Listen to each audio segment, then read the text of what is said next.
malgré les coupures, malgré les coupures répétées, je paye mes factures de la Société nationale des eaux. On n'a pas d'eau. L'eau ne coule pas dans notre quartier, ici à Mukondo. Il n'y a pas l'eau. Ça fait des jours, déjà là, on est à des jours, on n'a pas d'eau. L'eau ne coule pas. Mais on reçoit des factures et on paye nos factures. Je paye mes factures, mais il n'y a pas d'eau. Je n'ai pas d'eau, on n'a pas d'eau, mais on continue à payer les factures parce que si on ne paye pas, ils vont venir couper. Je ne sais pas qu'est-ce qu'ils vont couper. On ne va rien couper puisque l'eau ne coule pas. C'est pour donner une leçon. Il faut que les choses changent.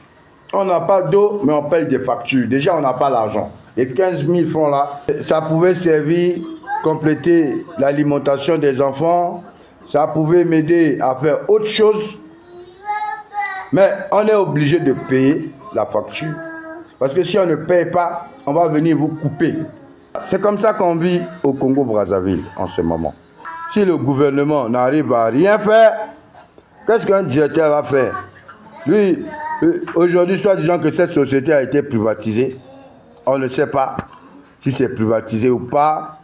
C'est le même traitement, il n'y a pas toujours d'eau. L'électricité, n'en parlons pas. Je viens de poster qu'il n'y avait pas de courant. On a dormi sans courant. Il n'y a pas de courant. L'eau, la facture vient, il faut payer. Jusqu'à quand? Jusqu'à quand on va continuer à vivre comme ça? Jusqu'à quand ça va continuer? Jusqu'à quand les Congolais vont continuer à payer des factures gratuitement pour enrichir la Congolaise des eaux, pour enrichir certains Congolais, ceux qui dirigent ce pays? Qu'est-ce qu'il faut pour améliorer le système de distribution d'eau à Brazzaville? C'est juste un problème de volonté.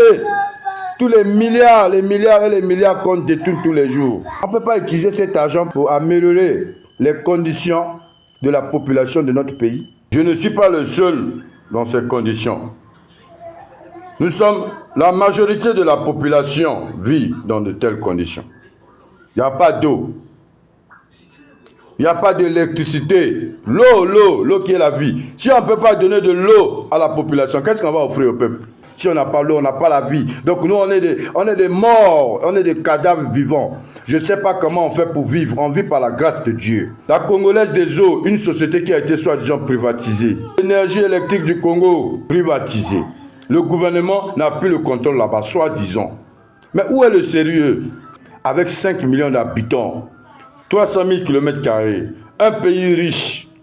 Mais on devait aider les Gabonais, on devait aider beaucoup de peuples en Afrique. Le Congolais ne devait rien manquer. On devait avoir la nourriture en abondance, l'eau en abondance. Il y a le fleuve Congo, il y a les rivières partout. Les affluents du Congo, il y en a plus de 10, des grands fleuves. Notre pays est entouré d'eau. Il n'y a que de l'eau là partout ici au Congo. Même ici à Brazzaville, il y a de l'eau. Partout là, il y a de l'eau. On va produire de l'électricité. On va distribuer de l'eau à la population en pagaille. On peut même vendre de l'eau. On peut même donner de l'eau à d'autres pays. Mais on manque de l'eau. On manque l'eau. Et là, tous les jours, on doit payer des factures. On doit aller payer des factures à qui? On paye la facture pourquoi? Si vous n'avez pas fourni de l'eau, il faut enlever l'argent. On va payer. Là, on va payer la facture. Pourquoi on va payer la facture? Vous n'êtes pas sérieux au profit de l'eau. Ce sont des grands projets de milliards que vous allez réaliser. Pour l'intérêt de qui? De vos enfants, de vos parents. On voit tous les jours là. On ne voit pas les Congolais là-bas. C'est entre vous. On ne veut plus de ça.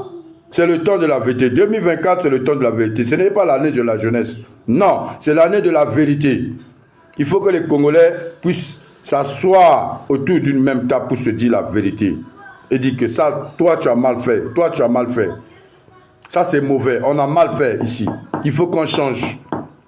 Il faut laisser la place aux jeunes. Il faut laisser la place aux jeunes. Il y a des jeunes leaders, mais qui sont mis en marge parce qu'ils ne font pas partie de vos clans. Les mérités, comme les Lassi Bouti, des gens qui ont écrit plus de 25 livres, des gens qui ont... J'ai écrit sur le chef de l'État. Je suis fier de le dire. J'ai écrit sur le plan de la République. J'ai fait publier mes livres par des gens qui sont des députés. Ils sont là. J'aime la littérature. C'est mon travail. Dieu a fait que je sois écrivain. C'est ce que j'aime faire. Et j'ai fait, donc le peu que je sais faire, j'ai bien fait mon travail d'écrivain. J'ai publié plusieurs livres dans le monde entier. J'ai la notoriété internationale. Et j'ai fait preuve de leadership sur le plan international en transmettant les capacités à la jeunesse. Voilà pourquoi on veut un changement dans ce pays. On a besoin d'un changement radical à tous les niveaux. Il faut qu'il y ait un changement. Ceux qui sont là ne peuvent pas changer. Ils ont déjà échoué. C'est des échoués. Ils ne peuvent rien changer. On a besoin de changement de ce pays.